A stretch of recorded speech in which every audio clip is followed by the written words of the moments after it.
Square say, Zimbabwe, welcome to our channels in confessions and deep secrets. Kana kari kutanga kukuya pani channel, please don't forget to subscribe.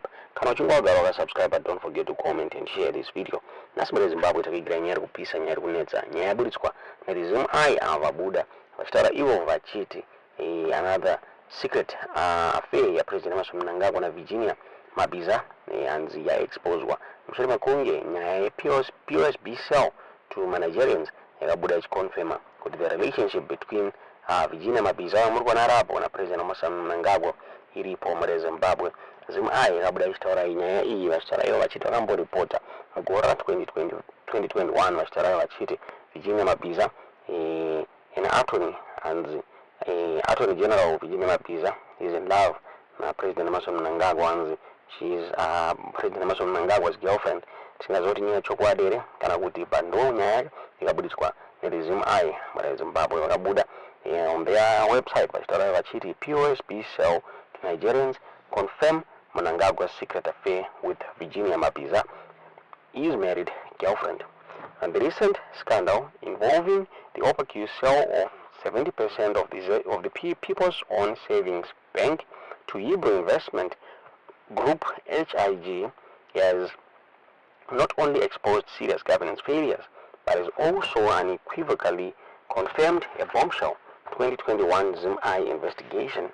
3 years ago, ZimEye reported that Attorney General Virginia Mabiza is President Emmerson Mnangagwa's married girlfriend, a revelation that was dismissed by her at the time.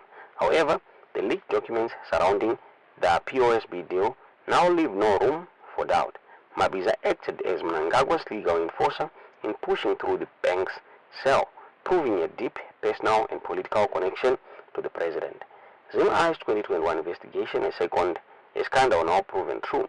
In 2021, ZimEye broke the story that Virginia Mabiza was in a long-running extramarital affair with Mnangagwa, an affair that had allegedly influenced key government decisions and appointments.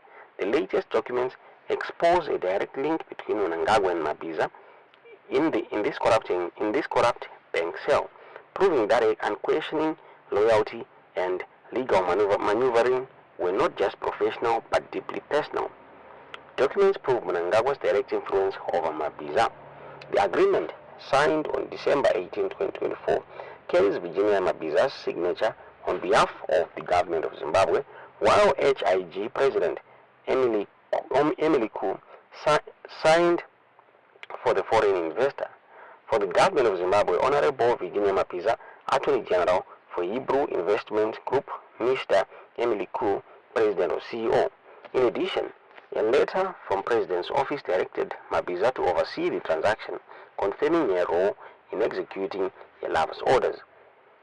As Attorney General, Mabiza's role is to protect the rule of law and ensure government transactions are above board.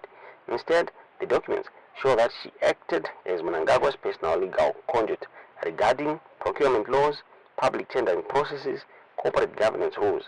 This reinforces ZimEye's original claim that her proximity to Mnangagwa extends far beyond professional duties, as she shields him from legal scrutiny while executing his dubious finance transactions. By confirming Mnangagwa's handpicking of HIG and Mabiza's role in sealing the deal, the leaked documents reveal a scandal even bigger than first thought, where one, a key state financial institution, was secretly sold off. 2, the Attorney General, compromised by a personal relationship with the president, enabled the deal. 3, a major ZimEye expose on Mnangagwa and Mabiza's affair is now confirmed by hard evidence. Conclusion: a corrupt affair at the highest level. The sale of POSB was not just a case of economic mismanagement, it was the direct result of a deeply personal and corrupt relationship between Mnangagwa and Mabiza. The leaked documents confirm that ZimEye uncovered 3 years ago Virginia Mabiza is not just the Attorney General, she is Mnangagwa's married girlfriend, and the affair has enabled state capture and corruption at the highest level. Ndo mabodidzero akakonyene ZimEye muri Zimbabwe tingaziona senya iyi tudziwo zvamunofunga mu comment section kutaura kwatikuita zvinomira mushe pane nyaya dziri kungobuda dzakati wandei zema affairs avanhu vari mubarizano PF muri Zimbabwe unofunga takanzwana mabe uchinomuona achinzani vana nana president Emmerson Mnangagwa zikamuzakare yanaopa chimuchinguri vaidanana nemazanu top officials munguva yehondo tingazodinena senyaya iyi tinoda kukusiyani chikunzwa audio pachitaura pamusoro penhau idzodzo muhamadza zvamunofunga pamusoro penyaya iyi mucomment section. Mazwi akataurwa naMbo chinomona asina nebasa, mazwi asina kusimira, mazwi anoratidza kuti iye Mebo chinomona imhesva mukono kumatauriro ake. Haamirire zvido zvemaZimbabweans, anomirira zvido zvemurume wake Mnangagwa, nokuti iye ane mwana naMnangagwa. Handifunga kuti nyika ingasafire izvo zvokuti iye ane mwana naMnangagwa. Handifunga kuti ndo zvingasafire nyika. Saka mazwi ake ekuti baba matiregerera haana basa pakati pevana veZimbabwe vari kutambudzika. Handimazviona ka. Ende regai tiburise pachena nhau iyi. Vese vari kushanda naMebo chinomona muchifurirana kutoreraiza vanhu.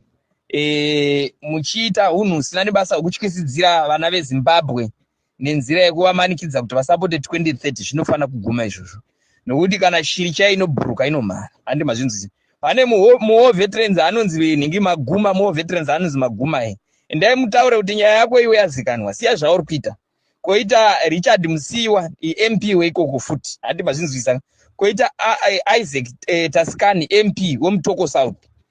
Kobva kwaita ningi Makwira Nzou MP Mutoko North. Kobva kwaita Batsira Ichitiyo kansela. Kobva kwaita ningi Farisi Kabasa.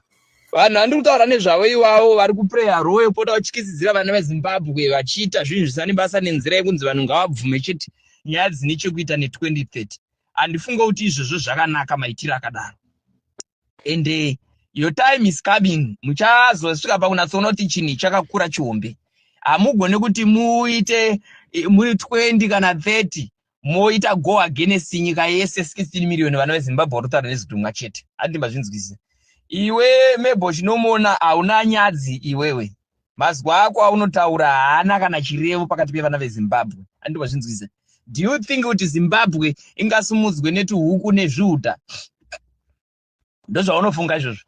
Kupusisa vana veZimbabwe kuvaigira tuhuku muconstituency yese kuunza tuhuku tunoita 200.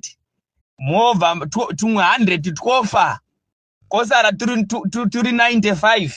Tkonzi constituency inoi muchasumudzwa nehuku idzodzo dziri 95 muconstituency yese. Iwewe uchiba hako gold rese muchiba henyu lithium muchienda nayo. Handimazvinzwisisa. Uchidya mari dzematombo anobva pamagranites apa. Aunyarere iwewe Mebo chinomona iwewe. Uda kubata vana veZimbabwe kubeso uchizvitanga wakangwara chaizvo iwewe kupfuura vana veZimbabwe iwewe. Wakapiwa donation iwewe ningi yekugadzira road inobva kumutoko center kusvika paNyamuzuva haya. Wakadya mari yacho wakapiwa ichibva kumagranite stones kunana Tushu nana Stain Eugene. Wakadya mari yacho iwewe nemabhururu ako aya. Saka chii chauchataura iwewe pakati pevana veZimbabwe?